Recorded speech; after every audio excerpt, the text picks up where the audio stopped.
వర్షాలు వచ్చిన తర్వాత సముద్రంలోకి వెళ్ళి ఈరోజు మనం చూస్తే బాగా వర్షాలు వచ్చినప్పుడు నీళ్ళన్నీ సముద్రం లేకపోతున్నాయి. వర్షాలు లేనప్పుడు కరువు కాటకాలతో మనం ఇబ్బంది పడుతున్నాం. ఈ రెండు కూడా అనుసంధానం జరగాలంటే, కరువు రహిత రాష్ట్రంగా తయారు కావాలంటే నదుల అనుసంధానమే ఏకైక మార్గం. ఇది సాధ్యం. ఒకప్పుడు ఇంత టెక్నాలజీ లేదు, ఇప్పుడు టెక్నాలజీ వచ్చింది. ఇది చేసి చూపిస్తామని చెప్పి కూడా నేను మీకు తెలియజేస్తున్నా. ఇంకో పక్కన మీరు ఒకసారి ఆలోచిస్తే ఈ జిల్లాలో కొప్పర్తి, ఇక్కడే కడపలో 2300 కోట్ల రూపాయలు కేంద్రం ఇచ్చారు. కొప్పర్తిని ఒక పారిశ్రామిక కేంద్రంగా తయారు చేసే బాధ్యత, మీకు ఉద్యోగాలు ఇప్పించే బాధ్యత నేను తీసుకుంటానని చెప్పి కూడా నేను మీకు తెలియజేస్తున్నా. ఇంకో పక్క స్టీల్ ప్లాంట్ కూడా ఉంది, దాన్ని కూడా పర్సూ చేస్తున్నాం. అది కూడా వస్తే ఈ జిల్లా ప్రగతి జరుగుతుంది. ఇంకో పక్క ఇది కాకుండా ఎంఎస్ఎంఈ పార్క్ ఒకటి ఇక్కడ పెట్టి ఇంతకుముందు ఆఫీస్ ఉంది, దాన్ని ఎక్కడా మార్చడం లేదు, ఇక్కడే ఉంటుందని కూడా మీ అందరికీ హామీ ఇస్తున్నా. నా ఆలోచన ఒకటి, ఒక ఇంటికి ఒక పారిశ్రామికవేత్త తయారు కావాలి. ఒకప్పుడు ఐటీ గురించి మాట్లాడా, ఇప్పుడు నేను మాట్లాడేది 1 ఫ్యామిలీ 1 ఆంట్రప్రెన్యూర్. ఒకప్పుడు ఐటీ, ఇప్పుడు ఏఐ, ఆర్టిఫిషియల్ ఇంటెలిజెన్స్. మీ ఫోన్లో మీరు ఏది కావాలన్నా, ఏ సజెషన్ కావాలన్నా తీసుకునే పరిస్థితి వచ్చేసింది. ఇంకా ఆఫీసుకు పోయే పని లేదు. ఈరోజే ఓపెన్ చేయాల్సింది, కానీ కొన్ని కారణాల వల్ల చేయలేకపోయాం. ఈ నెల చివరిలోనే వాట్సాప్ గవర్నెన్స్ తీసుకొస్తున్నా. మీ సెల్ ఫోన్లో మీకు ఏ పని కావాలన్నా ఒక మెసేజ్ పెట్టినా, మీరు మెసేజ్ పెట్టడం తెలియకపోతే మామూలుగా మీరు మాట్లాడినా మీకు ఆ పని చేసి పెట్టే బాధ్యత ఈ ప్రభుత్వం తీసుకుంటుంది. ఆఫీసులకు పోయే పని లేదు. ఆఫీసులే మిమ్మల్ని ఎదుర్కొంటూ వచ్చి మీరెక్కడుంటే అక్కడ పనులు చేసే పరిస్థితి తీసుకొస్తామని కూడా మీకు తెలియజేస్తున్నా. ఇలాంటివి మీరు చూసినప్పుడు, ఇంకా కొన్ని విషయాలు వచ్చినప్పుడు, ఈ జిల్లాలో రోడ్డు వ్యవస్థ మీరు చూశారు, రాయలసీమలో ఎయిర్పోర్ట్లు చూశారు, ఇప్పుడే చూశారు మన ఎయిర్పోర్ట్ను కూడా 250 కోట్ల రూపాయలతో టర్మినల్ కూడా కడుతున్నారు. నేనే రన్వే కూడా ఇంప్రూవ్ చేయించాను. అప్పట్లో నేనే నైట్ ల్యాండింగ్ ఫెసిలిటీ పెట్టాను. 5 ఏళ్ళు ఒక్క ఫ్లైట్ రాలేదు. ఇప్పుడు ఫ్లైట్లు ప్రారంభమైనాయి. భవిష్యత్తులో కడప కేంద్రంగా అనేక నగరాలకు కనెక్టివిటీ వచ్చే పరిస్థితి వస్తుంది. ఎక్కడికి పోవాలన్నా మీరు వెళ్ళి పని చూసుకొని సాయంత్రం ఇంటికి వచ్చే పరిస్థితి వస్తుంది.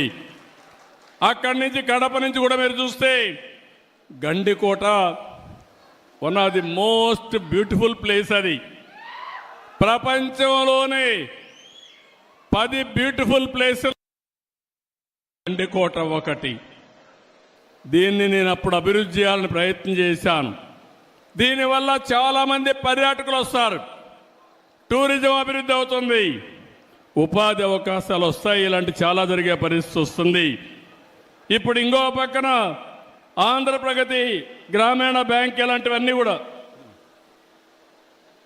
ఇప్పుడే మనం మీరు చూస్తే గండికోటకి కేంద్రం 80 కోట్ల రూపాయలు ఇచ్చారు. అక్కడ మంచి ఇన్ఫ్రాస్ట్రక్చర్ డెవలప్ చేస్తాం.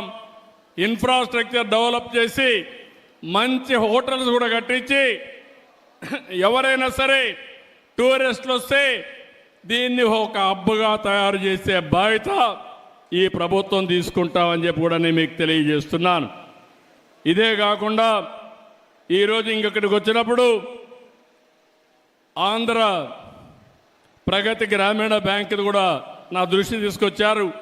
ఎందుకు చేశారో కనుక్కుంటాను. ఎందుకంటే రాష్ట్రం అంతా కూడా ఒకటే చేస్తారని కూడా అన్నారు. ఏ విధంగా చేయాలో మాట్లాడి ఇది కేంద్రం కూడా చేయాలి.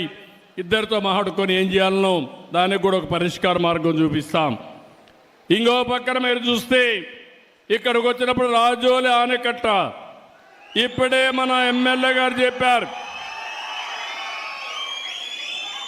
మాటలు చెప్పి 5 సంవత్సరాలు ఒక తట్ట మట్టి కూడా వేయలా.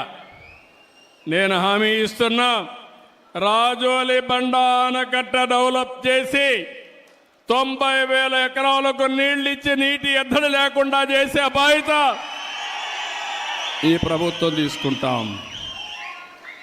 ఇంకో పక్కన ఇక్కడికి వచ్చినప్పుడు మీరు చూస్తే నాకు ప్రాణ సమానమైన తెలుగుదేశం పార్టీ కుటుంబ సభ్యులందరూ ఇక్కడున్నారు.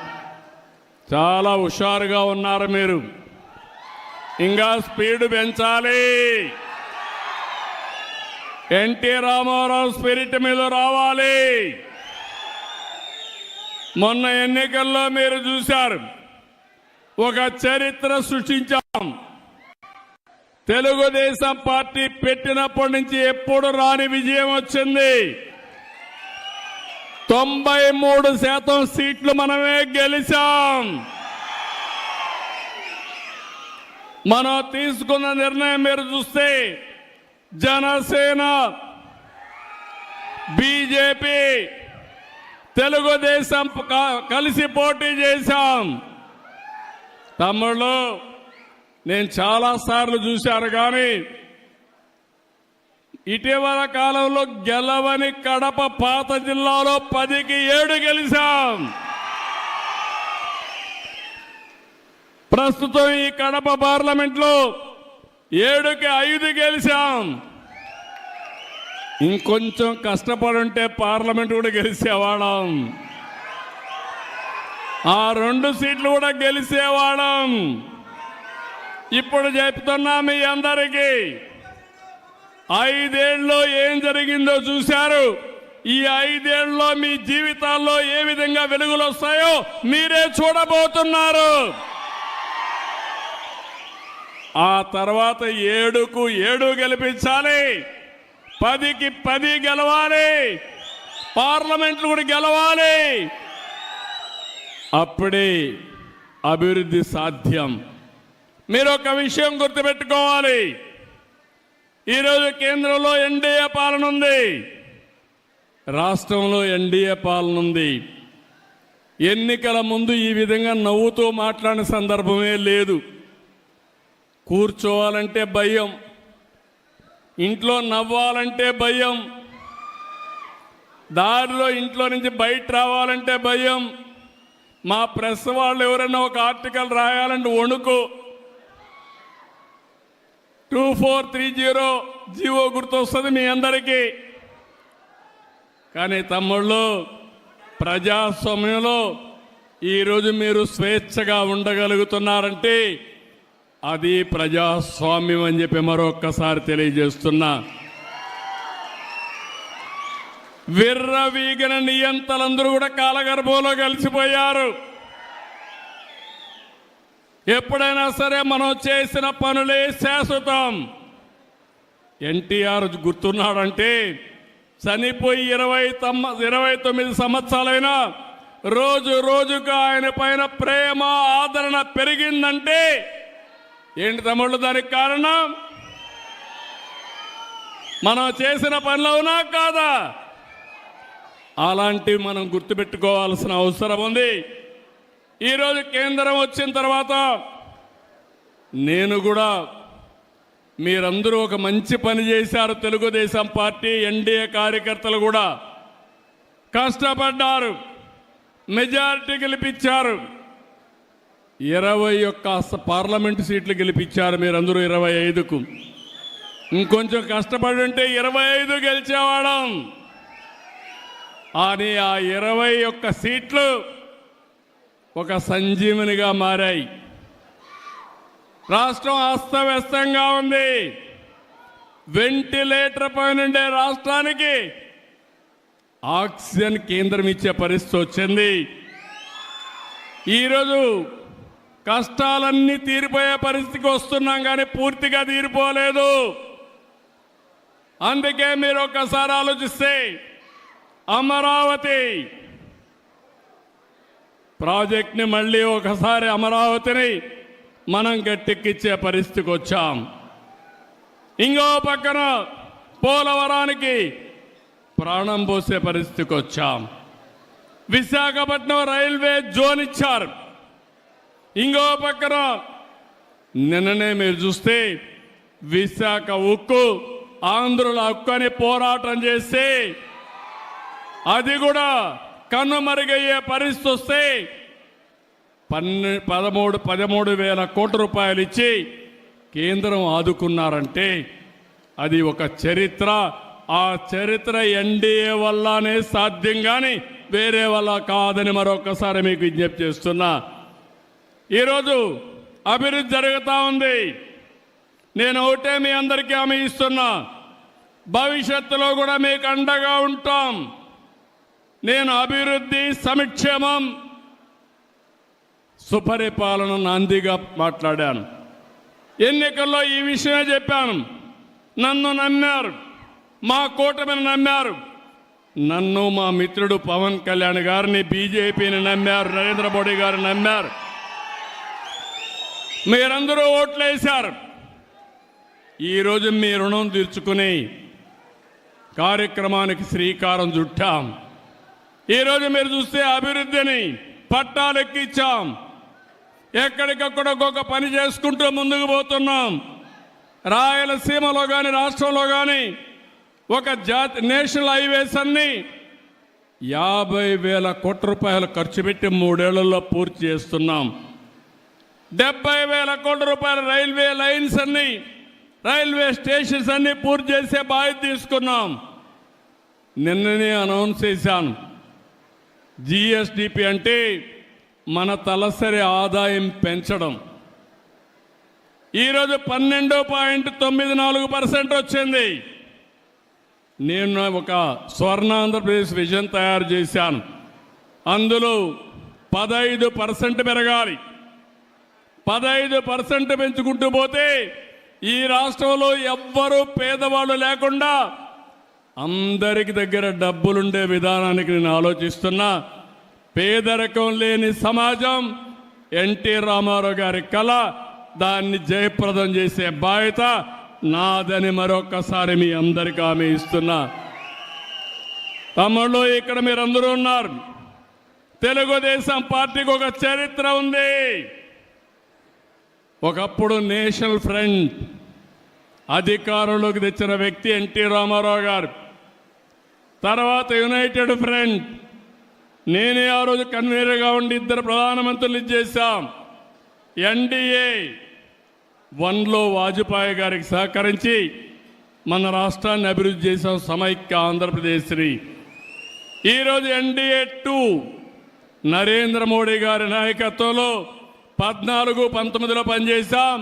ఇప్పుడు పనిచేస్తున్నాం. నాకు ఏ మాత్రం అనుమానం లేదు. నరేంద్ర మోడీ గారి నాయకత్వంలో 2047కి భారతదేశం నెంబర్ 1 గాని నెంబర్ 2 గాని తయారవుతుంది. నా ఆలోచన తెలుగు జాతి ప్రపంచంలోనే నెంబర్ 1గా ఉండాలనేది నా సంకల్పం. అలాంటివి జరిగేటప్పుడు ఎప్పుడు కూడా తెలుగుదేశం పార్టీ ఒక ప్రాంతీయ పార్టీ కానీ జాతీయ భావాలతో పనిచేసిన పార్టీ తెలుగుదేశం పార్టీ. జాతీయ అభివృద్ధి కోసం పనిచేసిన పార్టీ తెలుగుదేశం పార్టీ. ఈరోజు మీరు చూస్తే 1 కోటి సభ్యత్వం ఈరోజు తెలుగుదేశం పార్టీలో ఉన్నారు. 1 crore. ఇటీవల లోకేష్ గారు జనరల్ సెక్రటరీ అయిన తర్వాత కార్యకర్తల సంక్షేమానికి పెద్దపీట వేశాడు. 130 కోట్ల రూపాయలు ఇన్సూరెన్స్ కానీ వెల్ఫేర్ కానీ డబ్బులు ఖర్చు పెట్టే పరిస్థితికి వచ్చారు.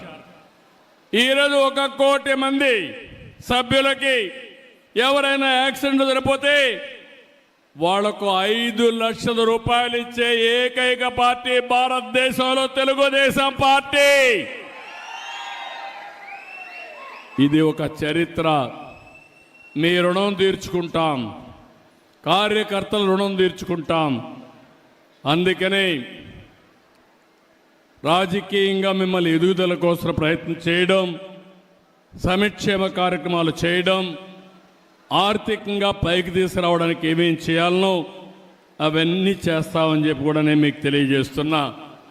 అదే సమయంలో మిత్రపక్షాల కార్యకర్తలు కూడా విజ్ఞప్తి చేస్తున్నా, ఎక్కడికక్కడ అందరూ సమిష్టిగా పనిచేసుకుని మళ్ళీ ఎప్పుడు ఎన్నికలు పెట్టినా అఖండ విజయంతో ఎన్డీఏ గెలిచే పరిస్థితి మీరు ఉండాల్సిన బాధ్యత మీ మీద ఉంది.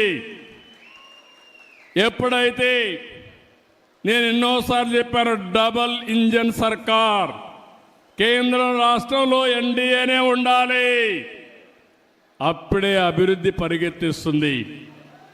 అందుకే ఈరోజు చూస్తే డబల్ ఇంజన్ సర్కార్, డబల్ ఇంజన్ గ్రోత్ రేట్ వస్తుంది, డబుల్ డిజిట్ గ్రోత్ రేట్ వస్తుంది.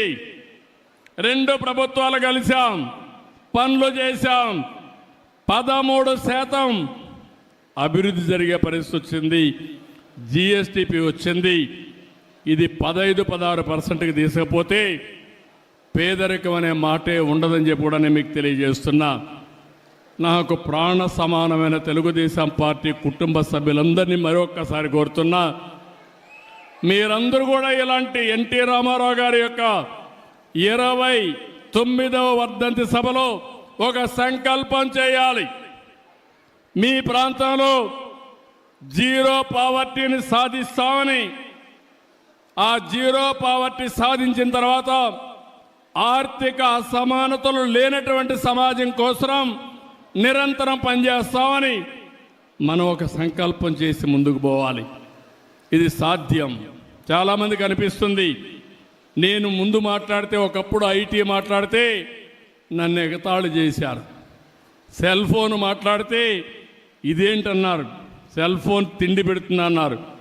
ఇప్పుడు సెల్ ఫోన్ లేకపోతే భార్య లేకపోతే భర్త ఉంటాడు, భర్త లేకపోతే భార్య ఉంటుంది, సెల్ ఫోన్ లేకపోతే ఇద్దరు ఉండలేరు. అవునా కాదా తమ్ముళ్ళు అని అడుగుతున్నా. దానికి కూడా ఒక మీనింగ్ ఉంది. సెల్ ఫోన్ అనేది అవసరం, అది ఒక అత్యవసరమైన వస్తువుగా తయారైంది మన జీవితంలో. ఎక్కడికి పోయే పని లేదు, సెల్ ఫోన్ ఉంటే ఒక ధీమా. మీకు ఎక్కడన్నా బిల్లు పే చేయాలంటే ఇమ్మీడియట్గా సెల్ ఫోన్లో ఉంటుంది డబ్బులు, ఎవరికి కావాలంటే వాళ్ళకి పే చేస్తాం. ఎవరైనా జోబీలో పెట్టుకుంటే జోబీ కట్ చేస్తారు, కానీ సెల్ ఫోన్లో పెట్టుకుంటే, పేటిఎంలో పెట్టుకుంటే కట్ చేసే పరిస్థితి ఉండదు. దానికి కూడా పాస్వర్డ్ మీ దగ్గరనే ఉంటుంది, అది అప్లై చేస్తేనే డబ్బులు ఇచ్చే పరిస్థితి వస్తుంది, సెక్యూరిటీ కూడా ఉంటుంది. మీకు ఏ పని కావాలన్నా చేసుకునే అవసరం వస్తుంది. భవిష్యత్తులో మనందరి జీవితాల్లో మీరు గుర్తుపెట్టుకోవాలి, టెక్నాలజీ చాలా ఉపయోగకారిగా ఉంటుంది. అందుకే మీరు చూస్తున్నారు ఇటీవల